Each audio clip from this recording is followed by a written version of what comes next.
বেশ কিছুদিন থেকে ঢালিউড নায়িকাদের একটি ট্রেন্ড চলছে, আর সেটি হলো মাঝরাতে নায়িকারা একা একা গাড়ি চালাচ্ছেন।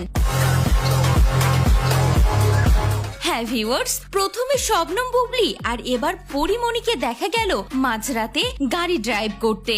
যেন নিজে গাড়ি চালিয়ে প্রকৃতির মাঝে হারিয়ে গেলেন পরিমণি। তবে পরিমণির এই ভিডিও ভাইরাল হতে এখন প্রশ্ন উঠেছে, তবে কি শবনম বুবলিকে এবার কপি করলেন পরিমণি?